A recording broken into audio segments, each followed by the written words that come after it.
Okay. Okay, roll call. Chair Rogers, Here. Member Schwedhelm, Here. Member Sawyer.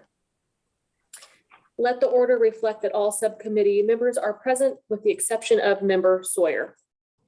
Right. Thank you so much. We'll go to public comments for a non-agenda item. If you're interested in giving a comment, go ahead and hit the raise hand feature on your Zoom.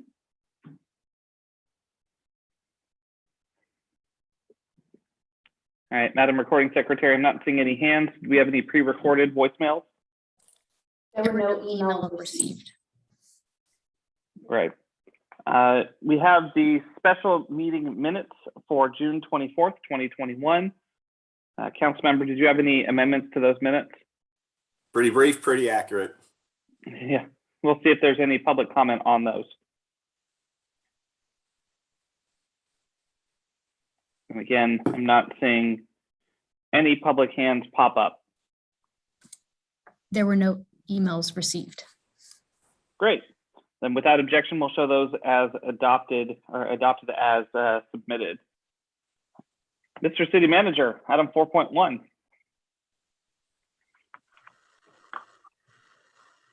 Thank you, Mayor Rogers and Councilmember Schwedhelm. We're here today to present our long-term financial planning and audit subcommittee recommendations on our one-time money allocation process. And I believe that Alan Alton is ready to provide the staff report on this item, and then staff will be available to answer any questions that the subcommittee has. Yep, thanks, Jeff. So Chair Rogers and members of the committee, this item is our recommendations of spending plans for both the remaining PG&E settlement dollars and our American Rescue Plan Act, or ARPA, funding that we have received and will receive. This has been a long process. If you can recall, it's been about a year, over a year, since we received our PG&E funds, and we've gone through a number of outreach meetings on that and meetings with the council. And we've also, our last meeting was in July 13th at a study session where we brought out plans not only for ARPA funds, but for PG&E funds. So during that meeting, there were a number of projects that were proposed by the council. We received additional council or projects proposed by staff, and we've taken all of those, went through some preliminary eligibility scanning for ARPA funds. We used a consultant to help us with that. And all of that has led to where we are now. And so with the next slide, please. So one of the things that the city did when we did have our list of projects for both groups of monies, we developed a working group of 8 staff members. I've listed them here. We have Jason Nutt and Claire Hartman, both assistant city managers, Eric McHenry, our chief information officer, Squirrel Shell, our diversity, inclusion and EEO officer, Raisa De La Rosa is our deputy director of economic development, Magali Tejas, who is our deputy director of community engagement, Tasha Wright, our sustainability coordinator in Santa Rosa Water, and myself. This is a very diverse group that has a wide-ranging subject matter expertise. And as a group, we met many times. We were able to share information back and forth when we weren't meeting formally, and we discussed projects when scoring and ultimately came up with the consensus for the final recommendations. Just as a personal note, just for a brief second, when we got this was kind of a daunting task. And I know for myself, there's seems to me to be the right way to move forward with this, to have all of these different ideas come forward as we looked at the projects. It opened my eyes to look at things from beyond just the finance perspective. So I was very appreciative to be a part of this team and proud of the work that we were able to come up with. Next slide, please. So we applied the same review criteria for both the ARPA and the PG&E programs. Just in general, I'm going to call the projects programs because some of them are actual programs and some are capital projects, but we'll just use a general descriptor for them. So we looked at both of the programs through not only sustainability, economic, and equity lenses, but also looking at them further in terms of diversity, equity, and inclusion. We also put other factors into the review process. We were very conscious and shared what the interim final rule from Treasury was. The federal guidance does guide how we can apply the funds for ARPA, and we needed to be very cognizant of that. We were looking at those programs that were truly one-time in nature versus ongoing. And we were also looking for return on investment, or what can we get the most for the money that we're investing in this. We looked at a number of sustainable issues, including environmental equality. In other words, does the citywide program identify funding to direct investment specifically in vulnerable communities? We looked at environmental health projects and programs that aid or add to the health benefits or access to health benefits. And that can include things like, even walking trails and those types of issues when looking at health.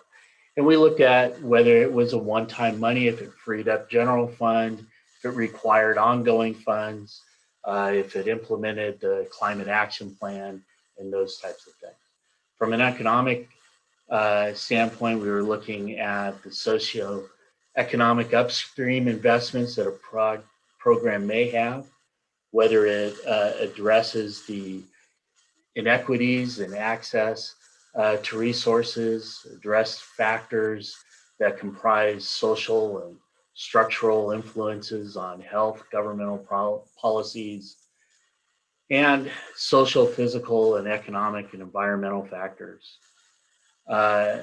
We looked at the economic determinants of health, whether projects and programs that will affect or influence the socio-economic position, neighborhood conditions, or societal and cultural factors that influence health and well-being.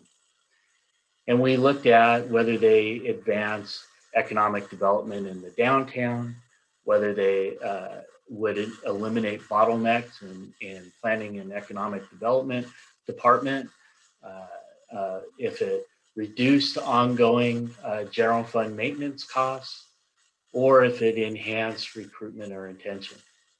And finally, we looked at things from an equity standpoint of whether the program advances diversity of problem solving, advances equity and access, advances inclusion, whether it impacted underserved populations, addressing generational poverty, improving access to city services, advancing homeless or housing first strategies, expanding on the availability of childcare.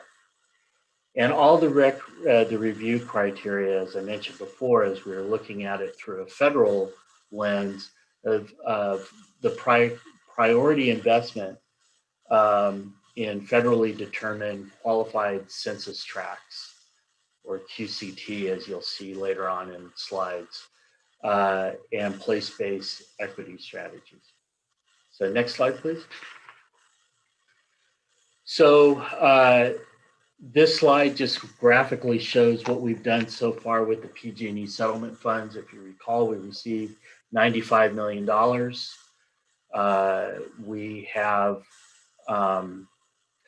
committed $88 million of that. So $20 million gone to fire recovery projects, $40 million to general fund reserves for fiscal stability, $8 million of fire resiliency projects, $10 million contribution to the Renewal Enterprise District, or the RED, and $10 million contribution to the Roseland Library, and that leaves $7 million uncommitted. So next slide. So, and just to remind you, we've these are just some quick notes on the general fund fiscal stability. We restored reserves. We are doing vegetation management and the Wildland Resiliency Response Strategic Plan, or WUI 2.0, with the fire resiliency money. Fire recovery is going to projects in the Hopper Avenue corridor, residential street repair, and re-landscaping and vegetation restoration in both the Coffee Park and Fountain Grove areas. The contribution to the Roseland Library and also the contribution to the Renewal Enterprise District, that contribution matched the county's contribution to the RED. Next slide, please. So, as I said, we had $7 million of unspent funds. I believe we received around $120 million of program requests that, and the way we looked at it is, of all the requests that we received, and I think offhand there were probably about $170 million worth, those that didn't match ARPA requirements, eligibility requirements through our review, got kind of lumped into the PG&E settlement fund, because, as you know, PG&E settlement does not have any legal strings attached to how we can use it. So there's greater flexibility there. So we developed, this is a summary of the spending plan. We were able to go through and that $120 million, come up with a plan of $6,988,550. So just right there under budget. We use a scoring based off of the ranking criteria that we had before. So we scored each project and then came up with the total. The maximum score possible was 21. No program on either ARPA or PG&E scored that high, but you can see that we did have some that were in the 15s and 13s. Where we knew ongoing costs, we list them on here, although some of these programs may end up being an ongoing budget ask in future budget cycle. In other words, they're pilot programs, or we're trying to determine what the true ongoing budget may be. So like I said, if we knew it, we put it down. If not, we did it. And then given the relatively small amount of funding available, we tried to focus on programs with smaller costs to be able to fund more programs. For example, some programs may have scored very high, like fire station, but there simply wasn't enough available funds for it. So we ended up not going with that project as a recommendation. So in the preceding, or in the next slides, we will go into a little bit more detail on these programs. So next slide, please. So translation services, this is for both oral and written communication, but also for, it's not just for council meetings and board meetings, but also for all of our written material that needs to go out. We're trying to determine what that cost is on a citywide basis. This may be what we're looking at here is we know that we're going to have an ongoing need for this. This funds it a little bit for probably a couple of years and gives us the ability to figure out what the right number is for an ongoing translation services program cost.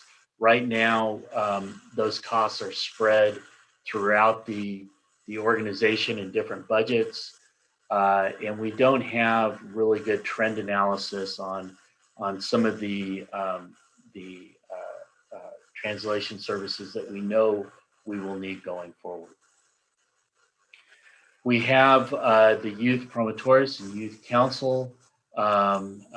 This is within the community engagement area, and this creates a model for youth engagement, expands the outreach capacity, uses place-based models. The specific plan, $6,000 to go, or $600,000 to go into planning and economic development to replace Mendocino Avenue with South Santa Rosa Avenue specific plan, and this is a one-time cost. Then we also have the Roseland Creek Park, and that was just discussed at council, I think the last council meeting or the one before that. And what this does is we'll complete the remainder of the bicycle and pedestrian trail access and completion of a loop pathway system. It will do 2 pedestrian creek crossings, bicycle and pedestrian multi-use trail connecting McMinn and Burbank Avenues. And when we were going, this was actually one of those situations where we had park and ball fields listed at a much larger dollar amount, but through our discussions as a group, we knew that we could take an amount of money, a smaller amount, and address a very important part and be able to get some work done right away on that park, as opposed to just balking on the larger kind of generic park cost.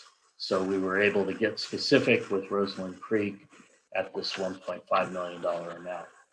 Next slide, please. And I should say, should you have questions, and I'm sure you will, we do have members of the group that were here that can speak individually to these programs and probably explain it more detailed than what I'm going through here. So we had a number of DEI initiatives that we broke out. There's an intern program that will use a local talent pool to provide city opportunities that we feel will augment diversity and inclusion. There's a community equity speaker series. There's and that would be out in neighborhoods and in the community. There's staff equity training. This would be more internal for city staff. There is the funding to support and develop multicultural spaces and events out in the community. So that's what we mean by DEI spaces. They're literal, say in community centers, or the potential for going into other space to be able to develop these multicultural spaces and events in those areas. The idea of creating a stipend for boards and communities. This is something we haven't done before, and this would be a policy going forward, but the idea behind it is that it would encourage diversity and participation by providing some form of money for folks that would otherwise find it difficult to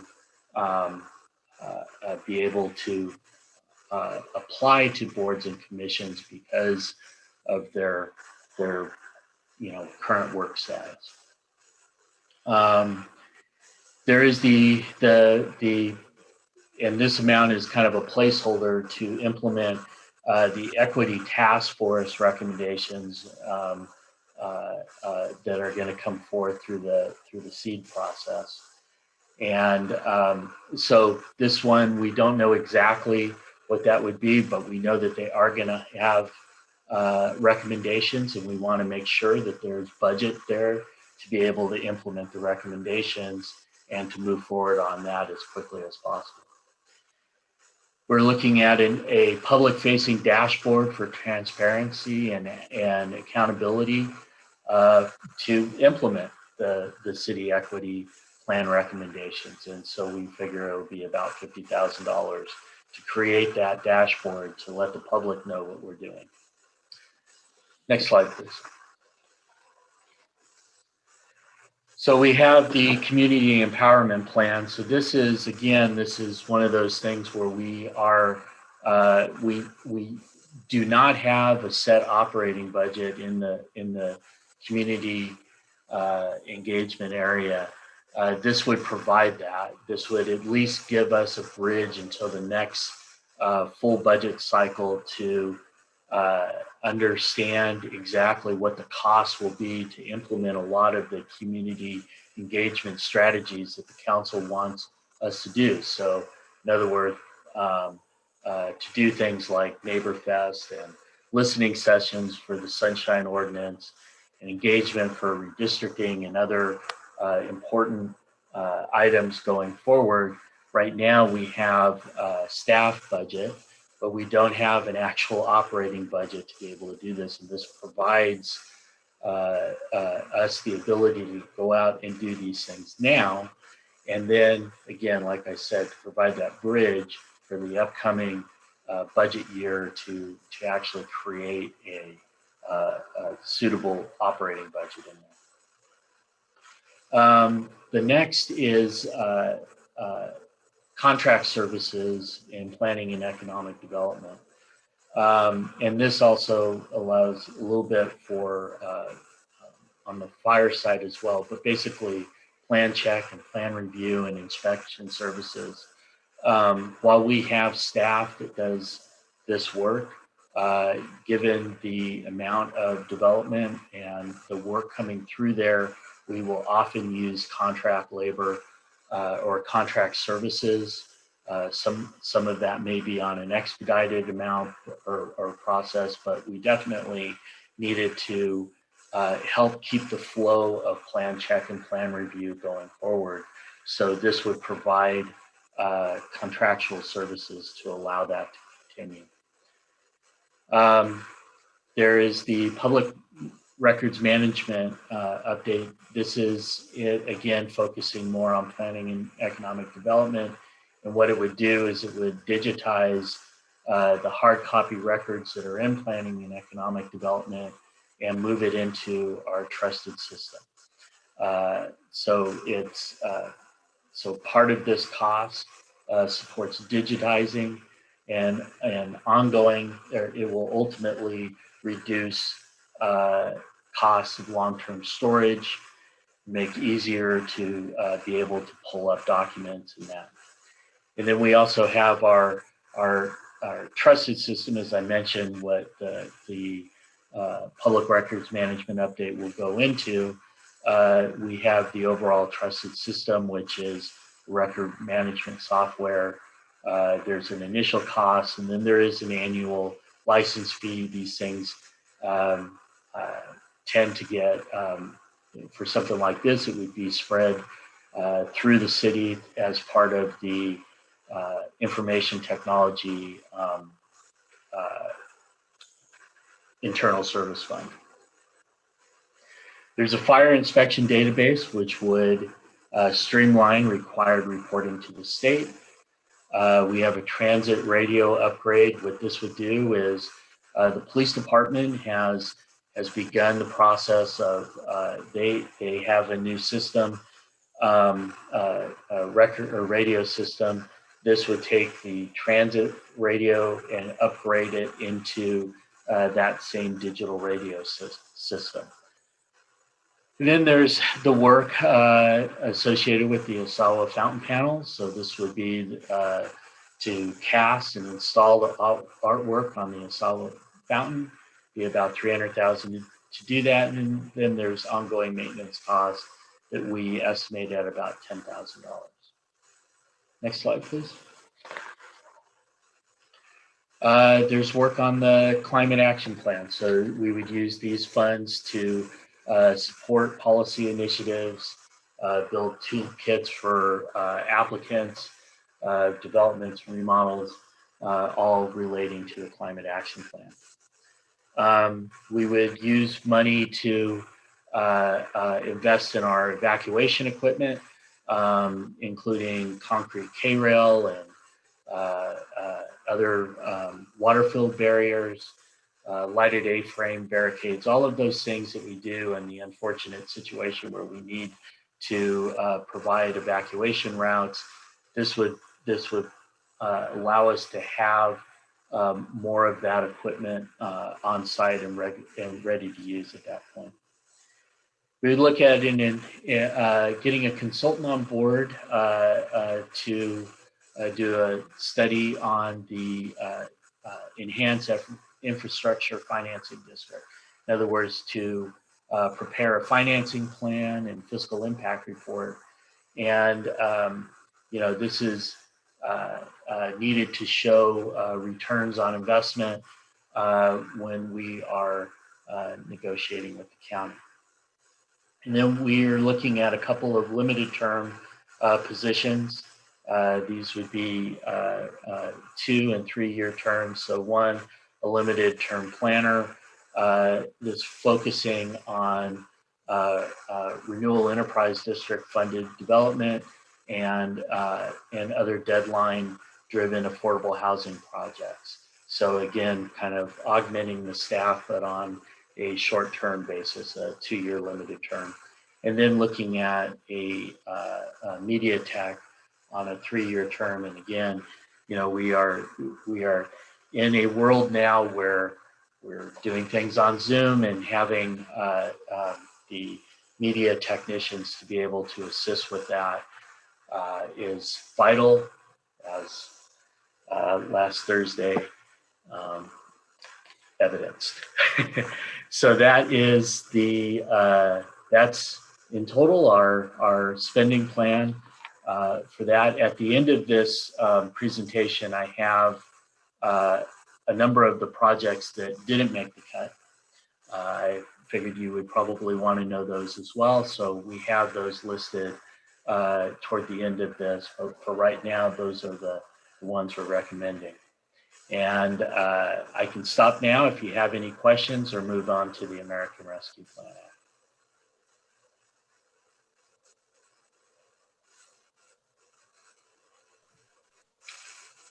Mr. Mayor, I got a question.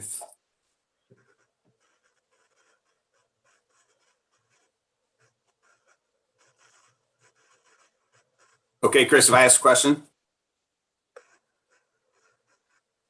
Have we lost the mayor? I'm certainly not hearing him. I'd hate to ask a question that he isn't here.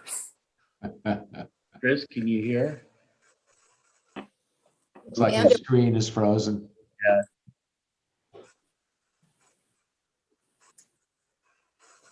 We need to get him back on in order to have a quorum as well. You hexed us, Alan, when you mentioned last Thursday. I did, boy. Right as it came out of my mouth. I'm trying, guys.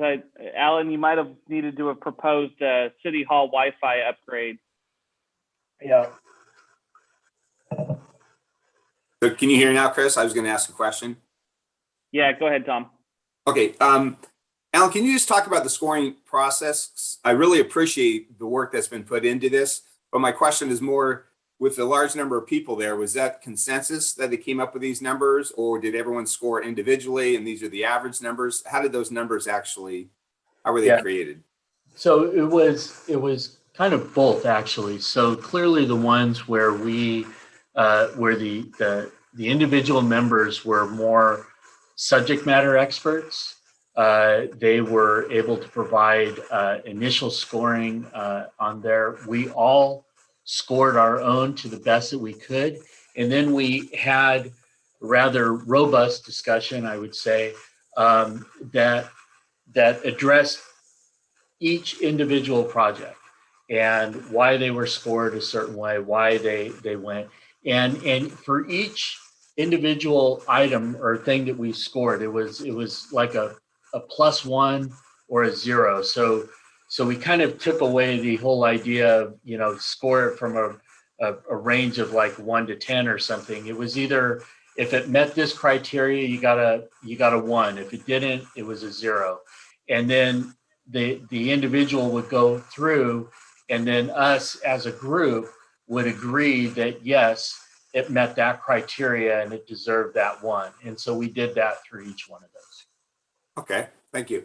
And then, so again, this is just use of PG&E funds. Yeah. So I had a couple of questions regarding, let's take the Roseland Creek Park in that $1.5 million investment. How does the use of the Measure M funds factor into this? And is a similar process used for the Measure M funds that come to the city of Santa Rosa? So I think we have Jason Nutt on the line, and I'm sure he would be glad to answer that. My question is because I'm supportive of this project, but we have so many different buckets of funding. Right. And I know that Measure M one, I'd hate to take any of these in isolation, because especially this amount has got the most amount of flexibility in it. So again, while so again, we were focused specifically on these PG&E funds. And to your point, typically when we go through this, we know that other funding sources can deal with other parts, and then you have kind of leftover. And that could either be brought up by the general fund, or in this case, we had PG&E dollars that would save the general fund from coming back and doing this, or through other park development fees that would take a longer time to amass. So again, hopefully I'm not stepping too much on Jason here, but that's typically what happens in these projects. Yeah, so the Measure M funding, we are going to be coming forward with an expenditure plan toward the end of the year. The expenditure plan will likely set aside between 40 and 50% of the funds that we receive toward capital investment strategy. And without defining exactly which capital projects would be included in that, that would be something that we were doing at a future time. In addition, as Alan mentioned, we do have park development impact fees that we collect, and we do have funds in the Southwest area in that particular zone. But we don't have enough currently collected to be able to invest in all of the project needs in any of the districts or any of the park zones. And so we're always looking for additional funding needs, and knowing that we have roughly about a $15 to $18 million cost estimate for the completion of Roseland Creek Community Park, we felt that it met the scoring criteria for the project process that we went through. And therefore, we felt it was a reasonable project to go ahead and include. We could have used other parks, particularly in the South and Southwest, instead of Roseland Creek, but we thought, given the high level of public commentary that we had recently, that would be a good place for us to start at this point. Great, thank you, Jason. That was very helpful. And then on the slide here, the limited term media tech, and I know today's council meeting, we have a consent item on the PEG funds, and a question I'd be asking later this afternoon, because I know we're looking at setting aside $150K on an annual basis for the library, but it looks like we get $300 to $400K. Could those PEG funds be used for these limited term media tech positions versus using PG&E dollars? I just looked to see if Eric was here, but I'm not seeing him, but I'm gonna dust off the rust on my knowledge of PEG funds, and PEG funds are PEG funds are used more for capital. So you wouldn't want to fund, you couldn't fund positions with PEG funds. So. Okay. And then the last question I had, obviously we got a lot of different community feedback about use of these PG&E dollars. All of these plans were staff generated, correct? And so my question is, how do you intersect what we heard from the community members about how they would like to see the distribution of PG&E? How does that compare to this plan that you just presented? Well, that's a good question.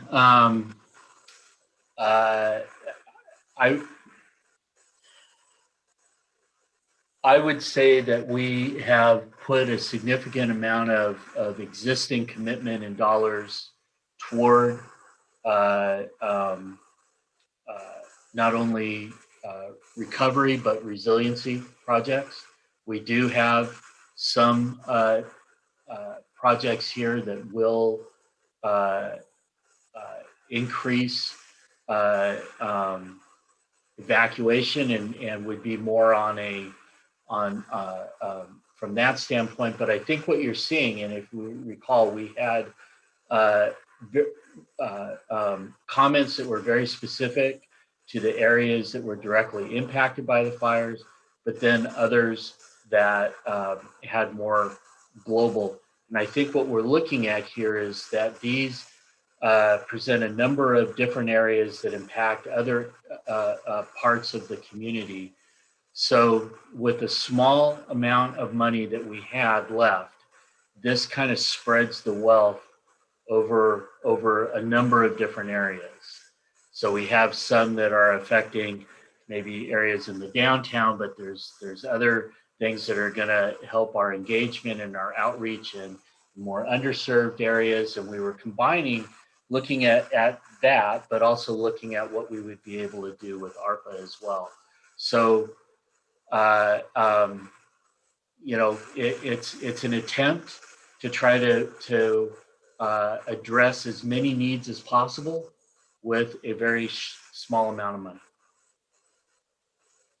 Delicate balancing act. And Mr. Cullen, this last question may be for you. On today's regular council agenda, we're talking about transferring some general fund dollars to balance the budget from the emergencies, the glass fire, and the COVID-19. That's approximately, I think, 3.8 million. Were any of these dollars considered for that? And I recognize, since we did set aside 40 million of PG&E, it may be coming out of the same bucket already. But your thoughts on that? So the action you see on the agenda for this evening is an effort to allow us to close out our fiscal year and identify a funding source so that we have a balance or a funding source identified for those expenditures we incurred this year. We anticipate that those are going to be reimbursed next year through FEMA and other grant sources. So we're going to draw on reserves on a temporary basis. Those will be replenished once we receive the reimbursements from the federal government. And how optimistic are you with that federal agency reimbursing us? Based on the conversation from Alan and Jason, very confident. Great. All right. Thank you. Yeah, we made some very good progress there last week. So that was. And this is also part of the challenge we face with PG&E funds and the ARPA funds. Is these are two very important sources of one-time funds for us, but we also have a large list of FEMA projects, OES projects that we are still working on a daily basis to get reimbursement funds back in the city. And those are going to fund a lot of the fire repair and damage stuff that we incurred. All right. So Alan, if you could talk to me a little bit about the specific plan, the 600,000. Looking at the list of things that did not get funded, one of them that's on there that we've talked a lot about was the P3, and particularly the timing of the city with the county. Just give me a little bit of information about the specific plan and why this was rated above other projects for that cost. Actually, I think Claire Hartman is here, and she might be able to provide a little bit more insight into that than I could. Yeah, she's an attendee at the moment. If we could get her promoted. Okay, can you hear me now? Hello? Yes. Great. So I'll speak first to the specific plan. So just quick background, we were headed towards about a year or two ago, actually, this was 2 years ago, we were successful in getting a grant to start a process for a Mendocino Avenue specific plan. And that was going to be part of the money that we needed. And we had secured $600,000 in grant monies for that, but we were going to look for other grants or if need be, the general fund to complete that. Neither of those panned out. In the meantime, we did get grants for missing middle, and we also, which will definitely speak to the Mendocino Avenue corridor. It speaks to especially areas already designated for medium density that are defined as walkable. So that layer will continue on for that area. Other things that have happened in the last 2 years is the counties move forward with their complex government complex plans, whether it's the downtown site or their county campus. Either one in terms of their county complex will free up the other for housing. So the catalytic site in that corridor was always going to be the county campus site, and that's going to be ahead of any effort and through the and county sponsored. Also, the JC moved forward with their housing. That was another catalytic area for that area. So in essence, we're moving away from focusing on a specific plan because there's really the need for that is definitely decreased with those three activities happening. And we're setting our sights on South Santa Rosa Avenue, which happens to be also within one of those qualified census tracts. So one of those areas that is of particular interest as you start to look at areas that are deficient in infrastructure and have a population that is at lower incomes than the rest of the city. And so, and we have a lot of development pressure down there. So the money, in this case, the 600,000 would help us plant the seed for that specific plan process that wouldn't start, obviously not this year. We would look maybe to the end of next year or the beginning of the next. We would couple it with some advanced planning fee if we weren't successful in getting other grants. Though we do think because of being in a qualified census tract, we would definitely be eligible and competitive to get grants. We're also working with the county to see if there would be a financial partnership with the county, because a lot of the pressure, frankly, is coming from projects entitled in the county that are landing in our South Santa Rosa Avenue area. So it scored high because of going through the criteria, particularly with the DEI lens. It really speaks to trying to support that part of the community. The 3P, and I probably Raisa De La Rosa can speak better to this, and I think she's on the panel today. The P3 was less ready. It's seed money for a long-term project. So that I think it was 500 or about 600,000 to your point, Mayor, equivalent, but the likelihood of being able to carry that through, that's a much bigger ask in the long run, where South Santa Rosa specific plan, this is something that we can finance and accomplish within the next, at least get started within the next couple of years. If desired, I can speak on the P3 if you still have questions on that. All right, that's helpful. Thank you. For the board and committee stipends, who owns that project? Who's going to put that together? The criteria. Sorry, Tom, did you have a question about the last item?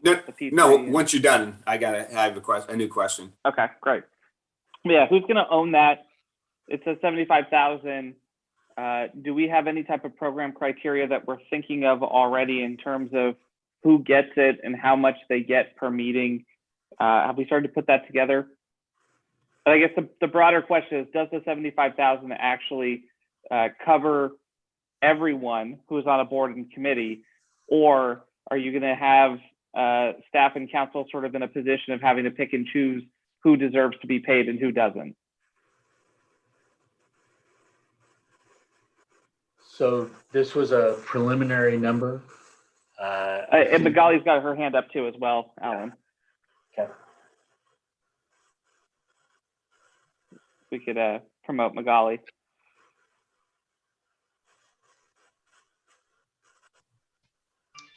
Good morning, everyone. Margarita is here. Yeah, if regarding the $75,000, this was kind of a starting point with really looking at some of the primary issues have to do with folks having access to childcare and covering those types of costs. Definitely the question or the thing at the forefront is, you know, how do we get the most diverse voices at the table and mitigating some of the barriers for community to getting to these spaces, but childcare being one of them. So if there isn't a direct path for the 75,000 to be outlined that way, definitely being able to use the $75,000 for childcare so that folks can participate on these boards and commission, I think would definitely be a step forward. I appreciate that. I'd be very supportive if I've got questions about the stipend, just because I don't really want us in a position of picking winners and losers and saying that if you're service on one board, you get paid, and service on another, you don't, that we're de facto saying one board's more important than the others. If we use this money for childcare at all of our meetings, or had it available at all of our meetings, if that covered it, I would think that that would be a really strong case for addressing that barrier without putting us in a position of having to pick winners. So that's my 2 cents on that one. And the final one, and Alan, we can go into it, I guess, a little bit later. I was a little bit surprised on the not funded list to see the hot EOC, particularly given that we received $1 million in earmark from our congressional partners for that project. I'd hate to see it not move forward and us have to potentially give that money back, or explain to them why, when they went to bat and got us funding, we ended up not being able to move forward with the project. Well, and we could talk about that now. I think at the time, when we were going through that, the certainty of the earmarks wasn't clear. We had originally discussed a kind of a smaller, warmer EOC. You know, and let me be clear, we currently have an EOC that is functional and operational. We made that clear, or we needed that information. So we have that. This is just a scalable process to get to a better, more permanent EOC, and like you said, a hot EOC. So obviously we have the ability to potentially reprogram or and with the idea that there are earmarks there, if that helps with that process, then that's something that we can go through. But with the information that we had at the time, we programmed the funds in other areas. All right, I appreciate that. I think also one of the criteria, and I think Tom mentioned it, that I'm looking at these through a lens of is, where's the money going to come from if not from PG&E? And so there are some things on here that perhaps when we go to the full council, we can have conversations about, are there alternative funding sources? And I know, for example, the fire stations is a hot button issue that does have other funding sources that are available to it, or other types of financing mechanisms. And so being able to sort of explain that, because there are some important projects that are on the shelf when we come out of this. Tom, question? Alan, at the beginning, you talked about the qualified census tracts. Do we have a map of that, or can you talk a little bit about how those are federally defined so that everyone on the subcommittee understands it? And I think the council as a whole body would be interested in seeing that same information. Sure. So at the when this comes to the council on the 26th, I've attached to the council packet the map. So we had our GIS folks do an overlay of the qualified census tract. So basically it's done by median income. It's a HUD developed criteria. So we have that there. I couldn't quite get it into a slide or attach it to this at the late notice. We had already noticed this, and again, this was thinking it was Thursday. And in hindsight, I guess maybe I could have done it for this special meeting, but definitely for the 26th, it'll be part of the council packet, so the council will see it, and also have the link there so the public could see it. All right, yeah, I'd be very interested in seeing it because not only this funding stream, but also violence prevention partnership funding streams, continuum of care funding streams. It'd be nice if all of us were using a consistent database, and it sounds like one's in existence if we're in agreement with the federal designation of those areas. Right, yeah. So Alan, I think we can send that out so that the subcommittee members can see it, and it'll be part of the council packet, I believe, as Right. well, correct? So right after this meeting, I'll send it out. Great, thank you. Okay.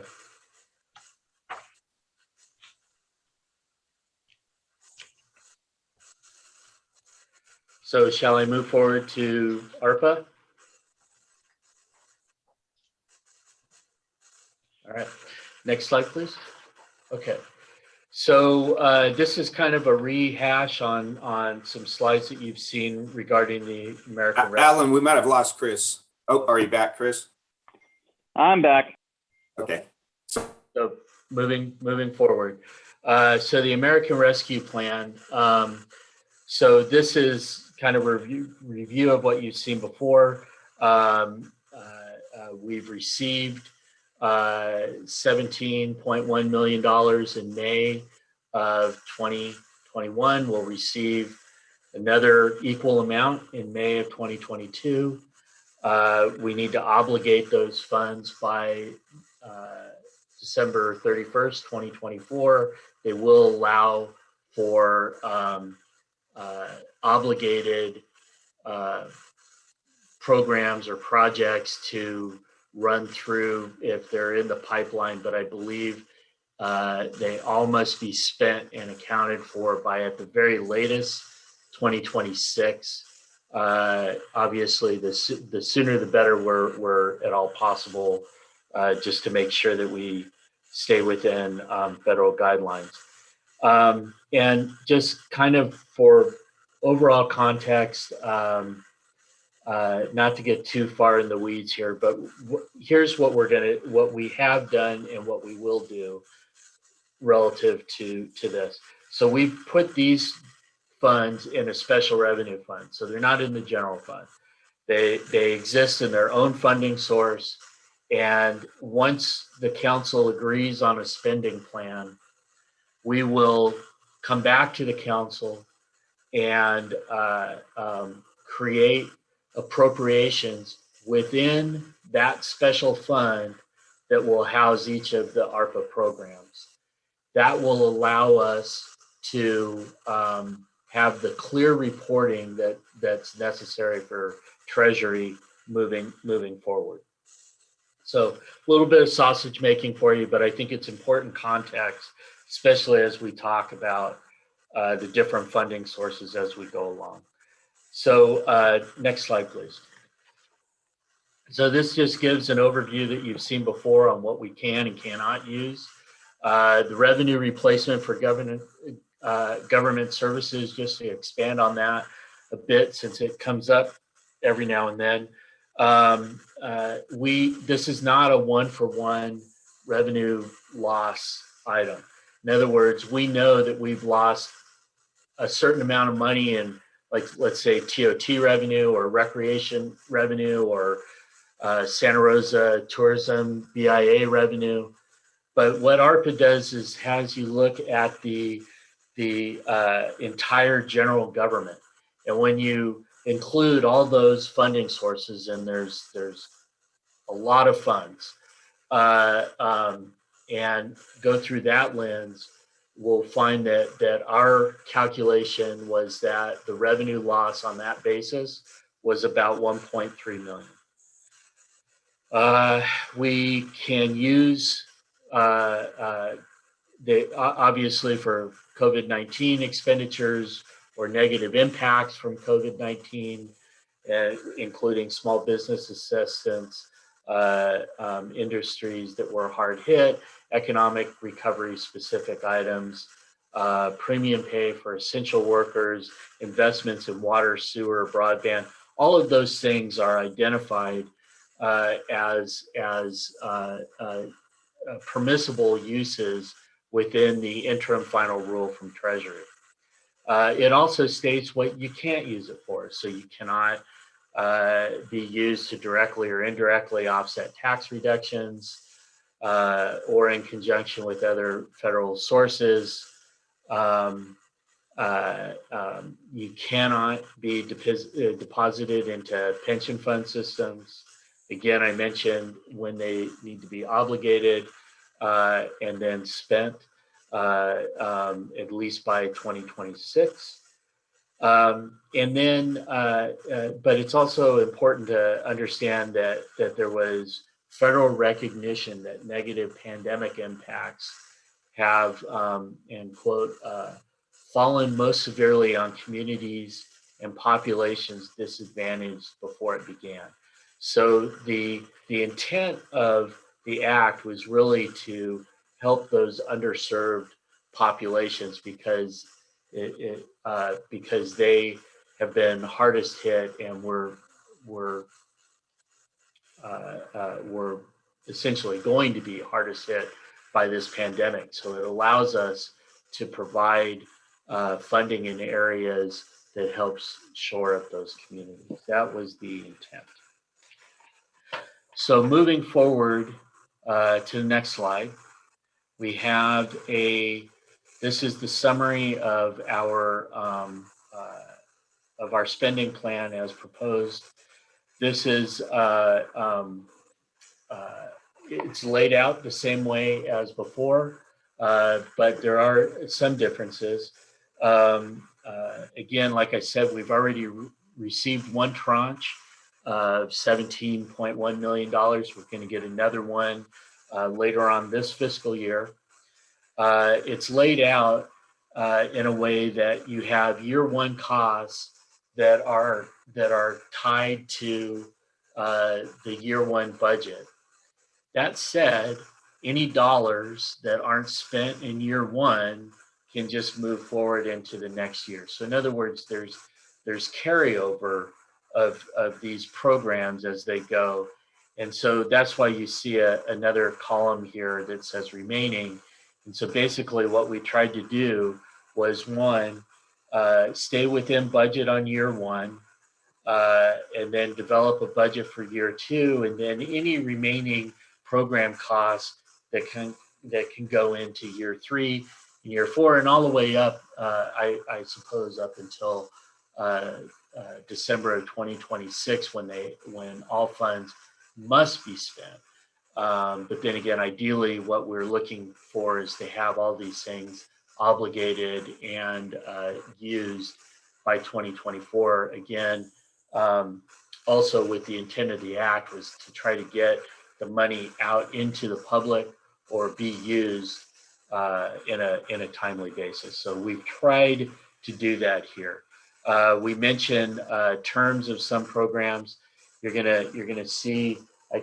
Looking at this chart, I can already see one typo on there. The after-school programs was really, I think, initially we looked at it on a 3-year basis, and then as we started plugging in the numbers to align with budget, we kind of knocked that down to 2 years, but we didn't knock it down on this slide, so I apologize for that. Also, what you want to look at is that you're going to see some asterisks on areas like after-school programs or fiber backbone. And what those are is that those programs are intended to be within that qualified census tract. And again, that will be visible to the council, the full council for the council meeting, and we'll have this out to the committee after this meeting. Moving on to the next slide. So one of the things that we were able to do, or that we tried to do, one of the, again, looking at all of the different criteria that we had, but there was also part of that criteria was basis of freeing up general funds. And so the one off the top that that addressed that was homeless assistance. So essentially, the homeless assistance addresses two things with ARPA. Some of it has to do with qualified census tracts, but it's also a vulnerable population. So this is a program for which we can go ahead and use ARPA funds to pay for. And we did this based on what we traditionally transfer out of the general fund into the homeless services fund on for the first year for sure, and then we estimated for the second year of an equal amount, and then whatever was remaining went into the last year as we kind of moved through these projects. We have the Samuel Jones Hall capital project. So this is one of those things where we were able to use our revenue calculation dollars and apply it to our capital project, which we've had difficulty in the past finding federal sources that would pay for capital. They pay for the programs, but we were struggling with the capital part of it. And this, through the revenue loss calculation, we were able to do that. And in addition, to be able to look at it also being a vulnerable population. So, and I should have prefaced this before, all of these projects we've reviewed with our consultants that are doing this type of review for a number of different jurisdictions. So we feel pretty confident that in getting the thumbs up for them that these are eligible expenses as we go along. We're also looking at the pilot and wraparound services for 2 years of the Safe Parking Program. A continuation, phase 2, if you will, over the next 3 years of the child care program. And we kind of started that program in 2020. And so this will allow this to continue forward and as possible targeting in the qualified census tracts area. In fact, that's where we do need to target that. We're able to jumpstart the in response program and taking it from a 10 hours a day, 7 days a week, up to a 24/7 operation, and then having that, I believe it's for the 2 years there. It would note that this is one of those things that will definitely, if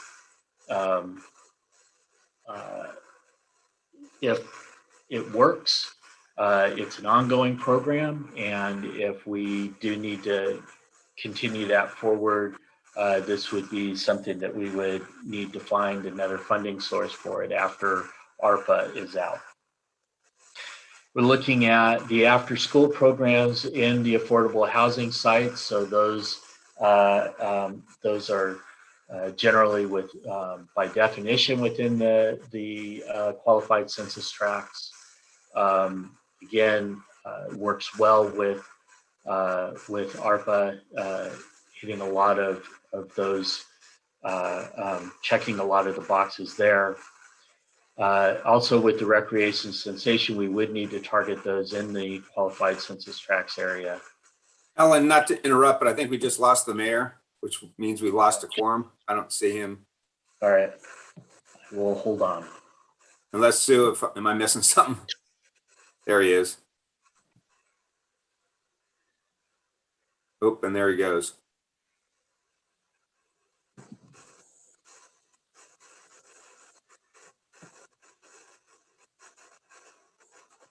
All right, thanks. Okay.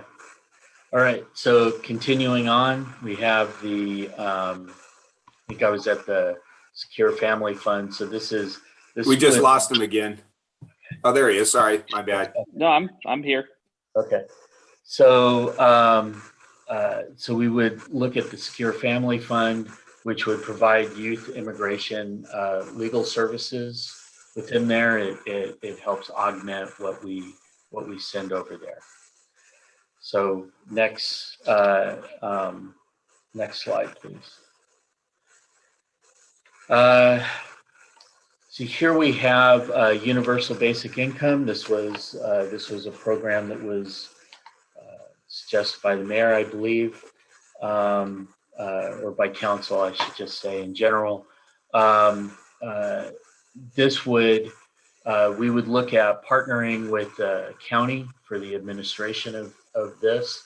I believe they are looking at doing a similar program. The calculation that we have is 100 families at $400 a month for 2 years. Looking at baby bonds as an investment, again, this would need to be targeted in qualified census tracts area. This would be one that we would we'd need to look at the how we would administer this. This is to kind of pull from an earlier question. Do we have the infrastructure in place, if you will, to administer this type of a program? No, but it is a program that meets a lot of the criteria that we were looking at. I think it ranked pretty high, and so it is there on the deal. It ranked 7th. Or it had a score of 7. So we have it on here as a way to invest in our community. But there is some work that needs to be done with that, I would admit. Tenant improvements, again, these are grants, would be for small business tenant improvements within qualified census tract. This is, would allow us, I believe, as discussed with Raisa about this, this would provide the most impact to those small businesses in those areas for the amount of dollars that we're talking about. And then in broadband, we're looking at fiber backbone projects within the west side qualified census tracts. This is scalable. You know, we were initially looking at about $10 million. We kind of bump that down a little bit and kind of move some from one year over another to make the overall budgets work. We do plan on, we want to take advantage of the work that the county's doing in that same area. So this would be kind of a regional partnership. So money that would kind of go toward that as well. So that's why it's important for us to do it. Again, very preliminary in terms of where we would go with that, and we would really be looking toward the county there as well. And then the last two are kind of administration and organizational support. And so part of this is, and this is kind of a two-prong plan that we have here, is to do for employees to do COVID-19 testing. So under the council's policy is that those unvaccinated employees would submit to weekly testing. So this could provide funding for it, is definitely eligible under ARPA. That said, we think that we can take it, well, we know. We have met with consultants that help us in these matters with both FEMA and with ARPA. And so the plan that we have is to take advantage of FEMA's through FEMA public assistance, their 100% funding of this type of testing. It should, the testing that we're doing doesn't raise any red flags with them, so it should be eligible expenditure. FEMA will pay 100% reimbursement through December that we know. They could modify that to go longer, but as far as we know right now, through the end of December, it's 100% reimbursement. And then it moves to a 75-25 split, with the city needing to share 25% of the cost. So at that point, what we would do is start using ARPA money to kind of backfill that. And then once FEMA PA runs out, because they would typically have an end date, if we still needed to do testing, we could then use ARPA funds to fund the rest of the testing for that. Or we could reprogram, come back to council and reprogram those funds into a different area within our the timing allowed from ARPA. And then we have Arpa Administration, and this is my only selfish act on the whole list, if you if you will. This is to work with Haggerty. That's our consultant who has helped us with the with eligibility. There's a significant amount of reporting that needs to go on with this. Frankly, I don't have the bandwidth for it. A lot of cities don't. That's why Treasury carved out the ability to have this type of administrative support. So what this would do is provide us that help in reporting out and any other type of work relative to that going forward through this process. So with that, I think that is the end of our proposed spending plan. Kind of the way that I broke those up was by either community investment or community support or administrative support. And then, so we can either talk more about those, or we can move into the list of programs that we have that did not make that cut. Tom, do you want to kick off questions? Sure. Thank you, Chris. Alan, my first one is more of a general thing.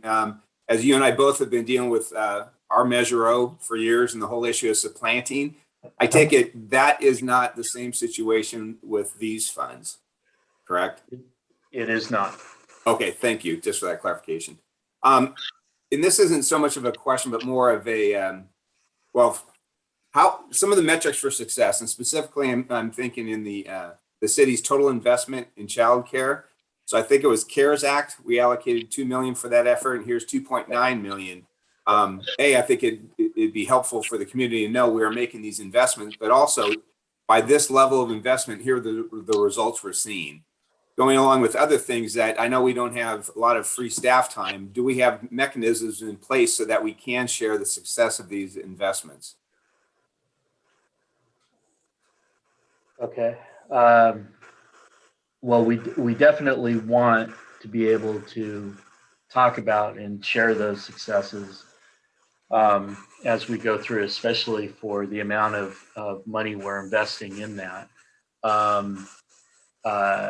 I think Raisa might still be on the line. I know that she worked a lot with the Economic Development Subcommittee in terms of the child care program, and this moves off of that. So I think that what we have a foundation there, and now moving into this next phase, I believe we're set up to do that.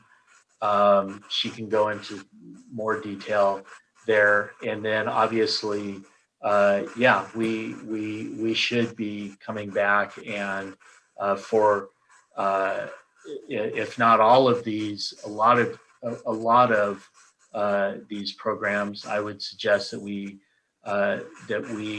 let the community know after the fact just what we've done and how they've benefited from the use of these dollars. And just using that, it's almost $5 million. And for this $5 million, I knew we are doing teacher education, recruitment, and I'm guessing also providing opportunities for childcare. And actually, some of those numbers I think would be very beneficial for the public to understand and for a council to understand too. So Right. I guess I would just suggest that if it comes back to council, if you could give us the plan as to how we'll know the return of these investments. We'll have a more robust explanation. Okay, and then And you go ahead. And Chris. really fast, Tom, I can send around to you. First Five put out a infograph in partnership with the city and with the county that for the first phase walks through how many kids were helped, how many childcare providers were saved, all that kind of thing. So that partnership, I think it's the Community Foundation as well. That partnership has put out some information. I'll make sure you get it. That sounds great. Thank you. And then, Alan, you touched a little bit on this about the baby bonds, and it sounds like more work needs to be done. I'm just wondering, it's almost like what the mayor asked earlier, who gets to decide who gets it? Because even if you look at the baby bonds, 700 families in the qualified census tract, I'm sure there's more that are qualified. So, and again, since we don't have a department of baby bonds in the city quite yet, how would that process go? Yeah, I don't have a good answer for that. I'll be honest with you. That is a challenge that we would have to be able to develop that type of criteria. And we have a concept, and we need to refine that concept into a specific program. So we still need to do that. But we felt that the concept was a good one to continue to move forward. And so that's where it landed on the list. But yes, there's absolutely, we need somebody to champion the program, and we need good criteria around it. So that's what we would need to do moving forward. I see Reyes has got her hand up. Did you want to add something? Yeah, I can just add that for universal basic income, baby bonds, and the childcare funds, we're working with the county and other providers like First Five. Socorro, I think, has already started fleshing out the ideas of the baby bonds with First Five, but specifically for universal basic income and baby bonds, since we don't have the expertise in-house, we're looking to partner in the same way that we did for the childcare funds, so that we can leverage them, expand them, and use the expertise of our community partners to best and most effectively disperse the funds. I would add on to that wherever possible, where we could move any of these programs out to have a third party doing that work, where it's eligible to have that happen. That's probably a better way to go about. There's a lot of programs here that to Royce's point, we just don't have that particular expertise within the city right now, at least not identified. So those are areas where we would absolutely be looking for a partner in being able to have that program run smoothly. And Mr. Mayor, I think Socorro had her hand up at a point.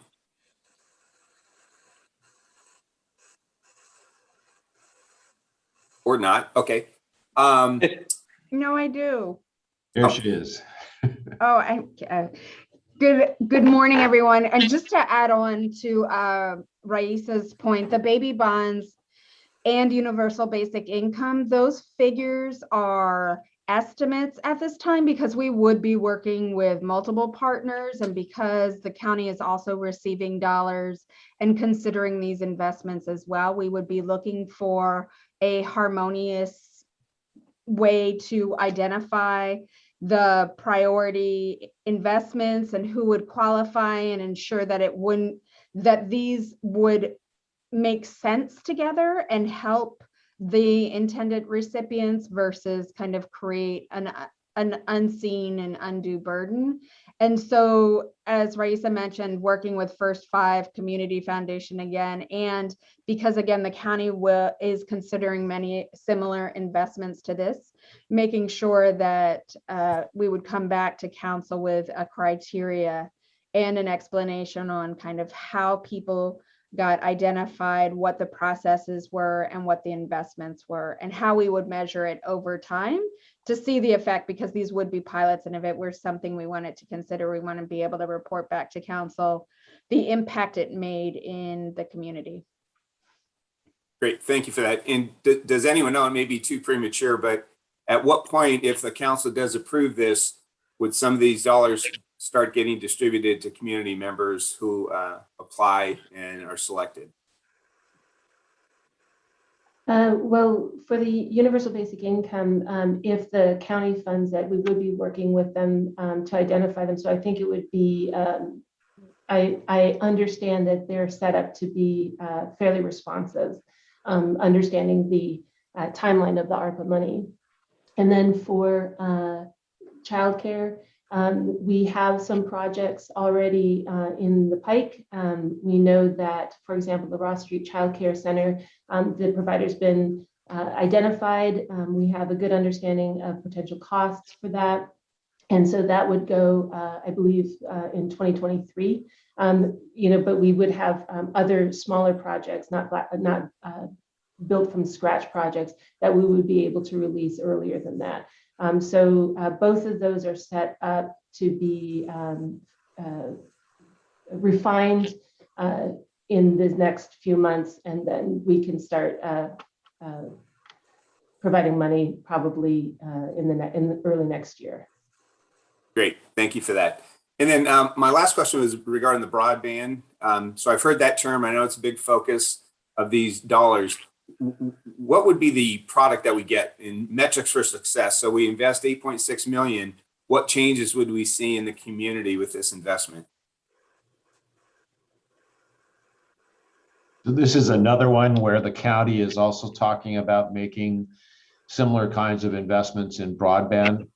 Our focus would be on the federally qualifying census tracts and making the investment in that area. We don't, frankly, have a lot of specifics about what 8.5 million would get us.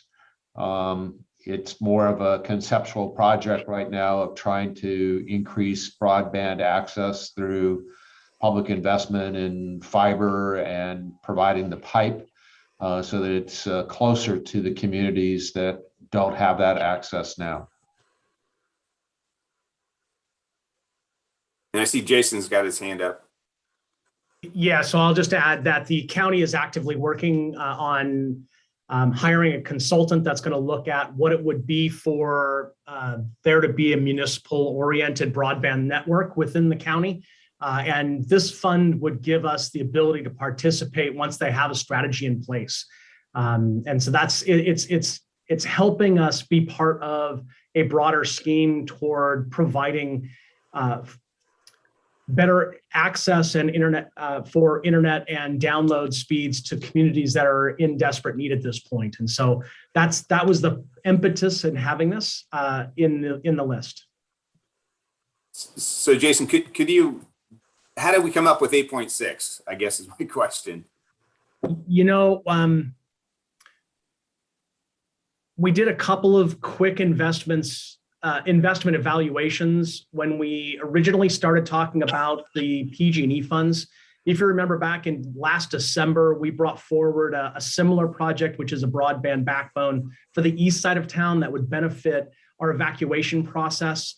It would enhance our traffic signal coordination. It would provide CCTVs. It would do a lot of different things. And so we calculated in very rough numbers what that cost and investment would look like. And it was roughly $10 million. And so we more or less just transplanted that generalized infrastructure investment to the west side. There wasn't anything really scientific about it at this point, at least not for the program that we're putting forward. And then when the county approached us about 2 months ago and asked us to be part of their program for hiring a consultant to really look at this municipal aspect of broadband service, we felt that this would be a really good spot for us to step into, to have funds available should a strategy come forward in the next 24 months. And so again, Jason, if just given the timeframes as to when this funding needs to be expended, we're confident that we could do all that with these fiber backbone projects within those ARPA timelines. So I have a baseline project, even if we don't align well with the county administration. That baseline project looks very similar to the one that I described back in December of 20, which would install a fiber. It's called a midway line, or it's basically the backbone that would run up and down Sebastopol Road, Stony Point Road, Dutton Avenue, and other primary arterial and collector streets that would connect traffic signal and public infrastructure, whether it's the library or potentially schools. And so that would be the backbone if there isn't a different strategy presented by the county in that period of time. And yes, I believe that we have the ability to be able to implement and utilize those funds in the time frame should we have to fall back on that project. Okay, thank you. Those are all the questions I have now. All right, thanks, Tom.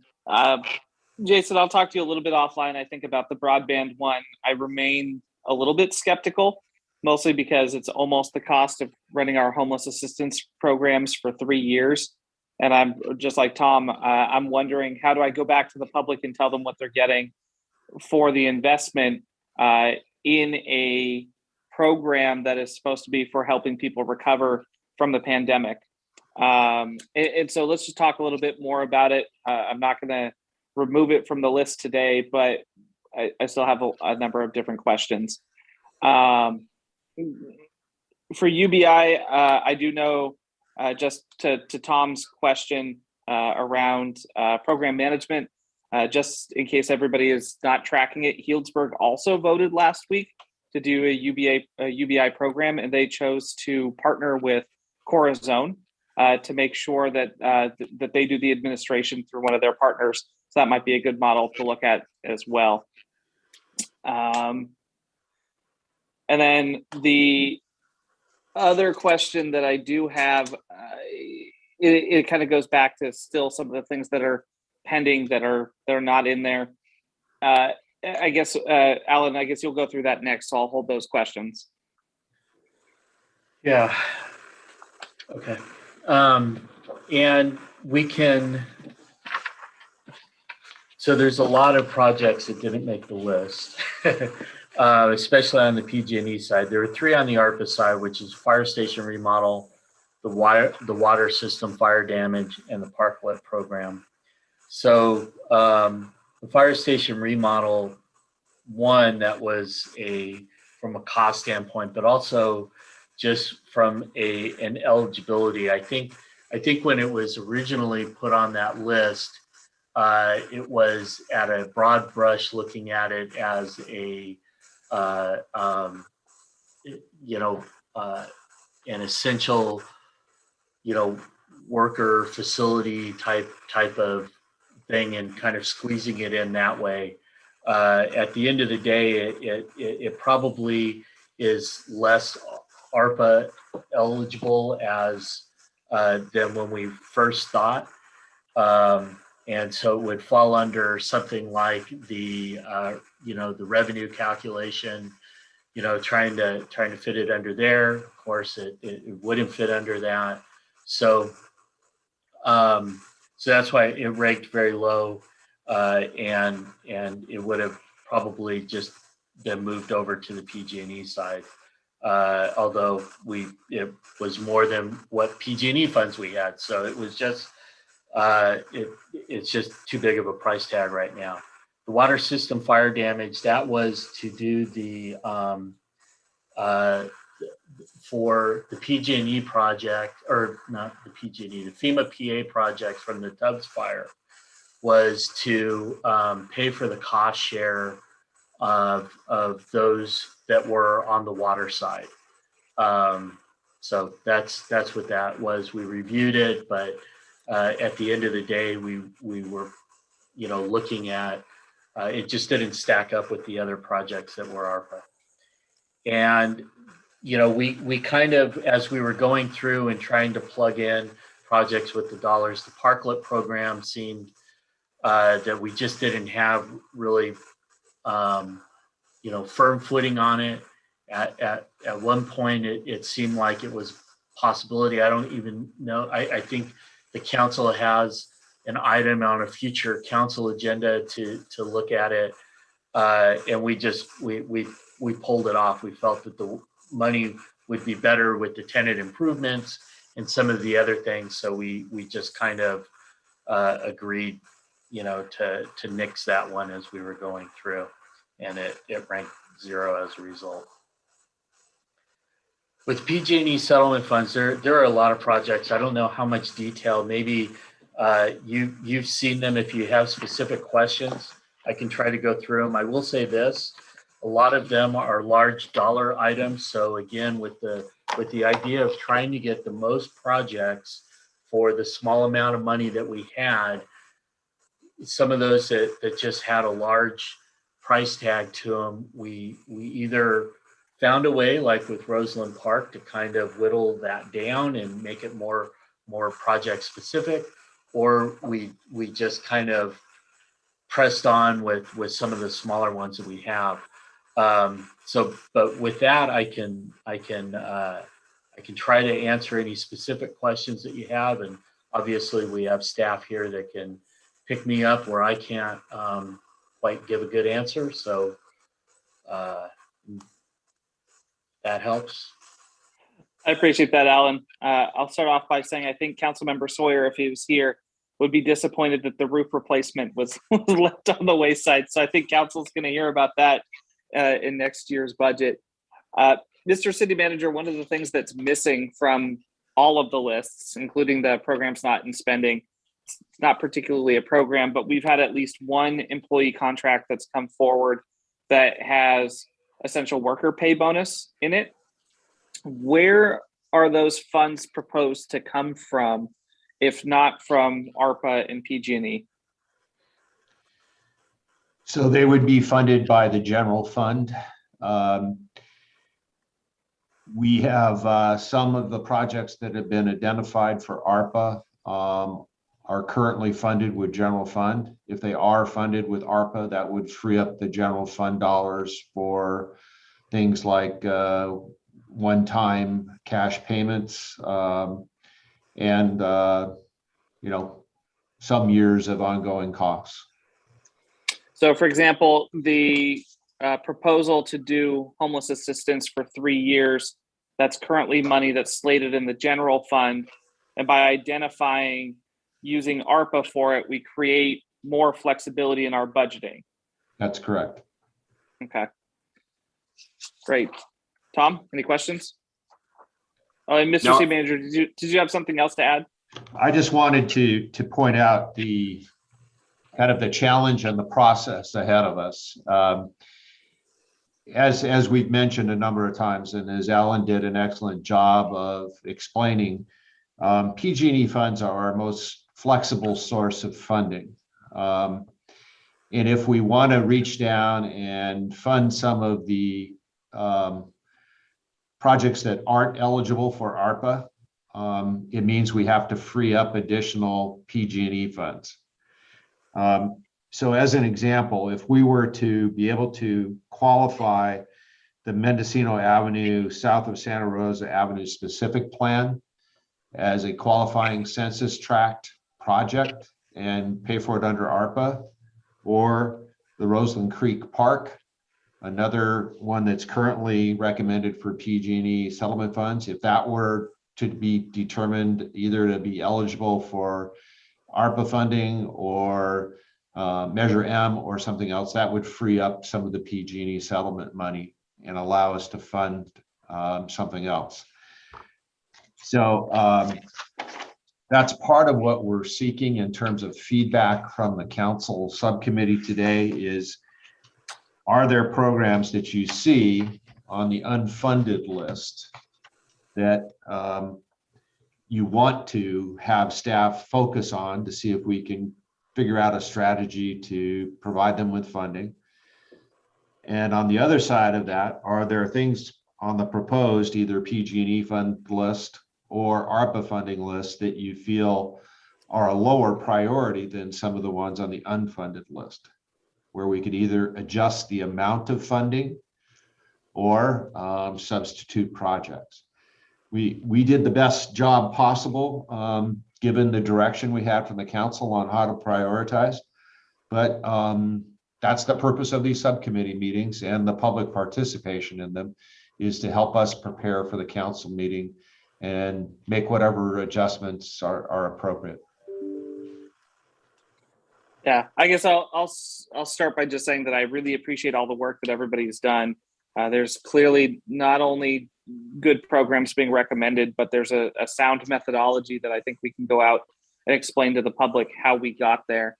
For me, some of the ones on the programs not in the spending plan that I don't necessarily need them to come from PG&E or ARPA, but that I do think are going to be particularly important for us as we move forward. I joke about the roof replacement, but we do at some point have to replace the roof. Vegetation management, been very clear on, you have the fire department let us know what they need for vegetation management. I don't know that there's a higher priority for me in these funds than vegetation management in our fire projects that we have moving forward. I'd love to see more of an investment in climate action solutions, but I think the 200,000 is a good start. The hot EOC is an important one to me, and it sounds like we potentially have other types of funding that are available. And then I also think one that scored fairly low that doesn't necessarily need to come out of these funds, but that the council does need to figure out how to address, is the replenishing of the parking fund. That was sort of, I don't want to call it an agreement, but it was sort of a de facto agreement that the council acknowledged when we moved forward with the county with the 3 years of reduced or free parking for their spots, that we would backfill to make sure that the parking district remained solvent and remained whole. So again, I don't need it to come from these funds, but it is something that's on my mind. Tom? Do you want to go? Jason has his hand up. I'm not sure if you had some comments on what you just said. Yeah, go ahead, Jason.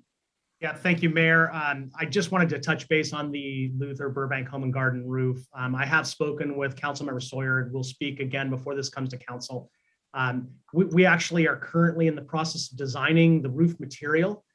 That's the project I think he was referencing, and we did fund that in this capital improvement program budget year. And so there really isn't an actual capital replacement program yet, because we don't know the cost, because we don't know the material that's historically relevant to go back on it. That's why we're doing this in a phased approach. So that's why that shows $0 in there, because we have no idea where that's going to land, and we're not even close to that stage of the game yet. The current report shows that we have 12 more years of life on the existing roof.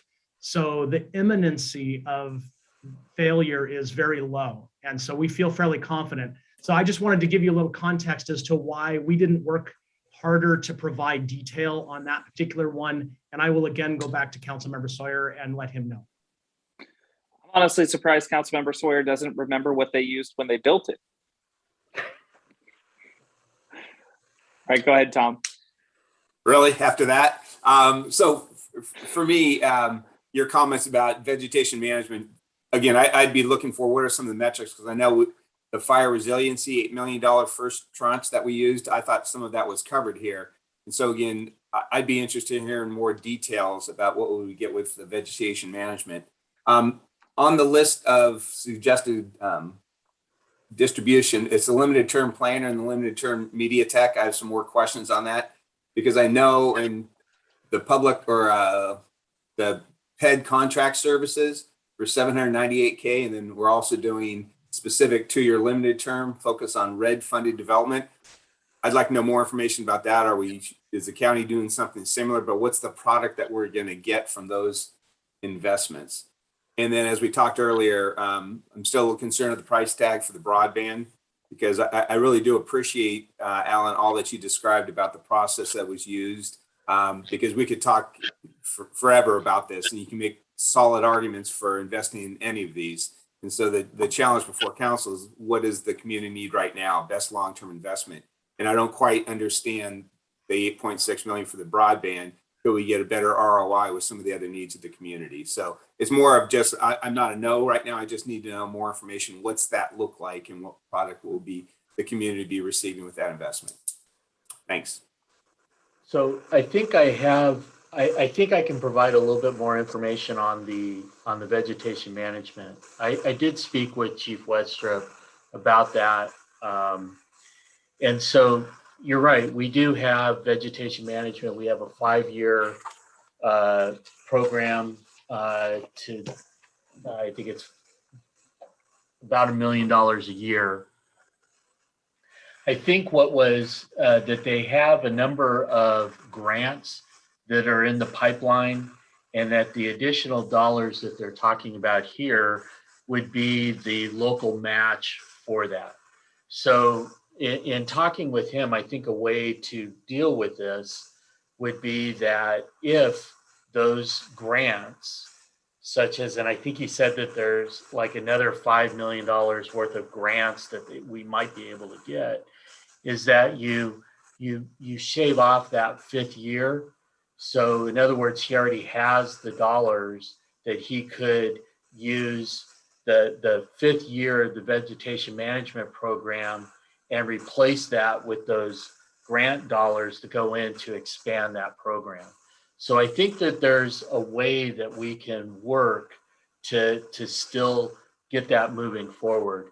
But anyway, that's just further context.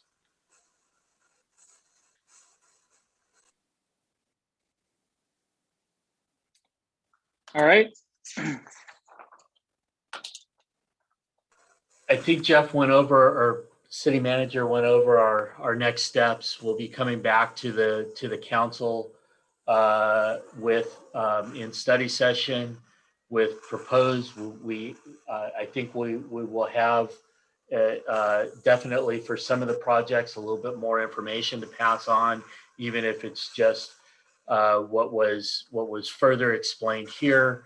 We'll provide that presentation to the full council, and then at that point seek direction on moving forward with those plans. And if so, we would then come back to council at the soonest possible date and create the actual program or project accounts within either the regular budget for PG&E funds or in the special ARPA fund. It will be helpful for us to know if there is anything you want us to prepare as alternatives for that study session. Let us know. An example of that would be, reduced funding for the fiber project, and see if we could fund vegetation management or 2 or 3 other things with that funding instead. All right, Tom.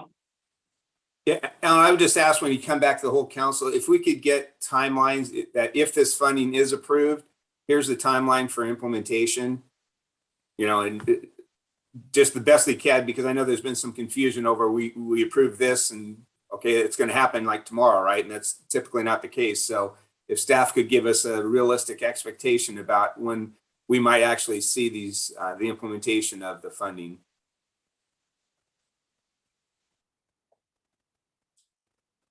All right. Let's go ahead and take public comment on this item.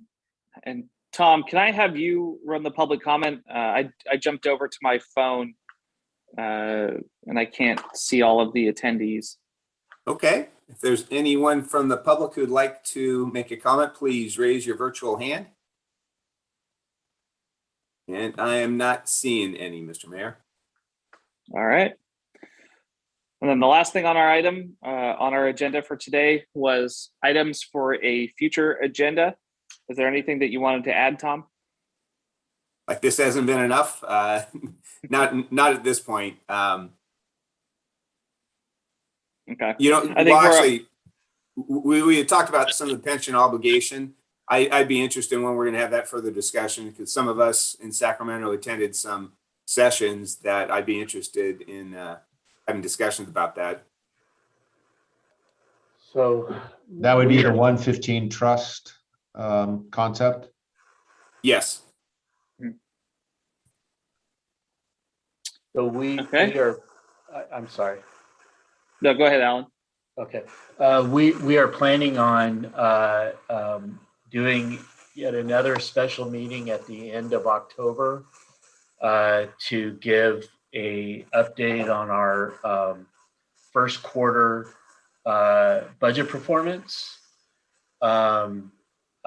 This is our reporting out quarterly to the subcommittee on where we are in terms of budget. We could add an informational item on section 115 if there's something specific that you want, or if you want an overview of it. I'm happy we could add that. For me, I'm interested in identifying a strategy to deal with our unfunded liability. Again, in Sacramento, we've already talked about pension obligation bonds, the IRS trust. There's a lot of different options. I'm a proponent. I'd really like to see this council establish it, so it gives staff some direction as to how we're going to try to mitigate this and actually make some decisions about our strategy. Sure. So we can go through that, and this is something that Jan kind of laid out in her last study session about the pension obligation bond. She talked about a 12-point strategy for moving forward and addressing it, and a section 115 trust was a part of that strategy. So we can expand on that at the end of October if you like. We'll add that on the list. Thank you.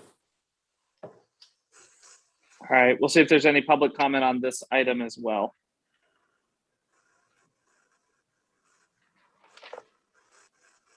And I'm not seeing any hands raised, Mr. Mayor. All right, thank you so much, Tom. With that, we'll go ahead and adjourn. We'll see you all a little bit later today.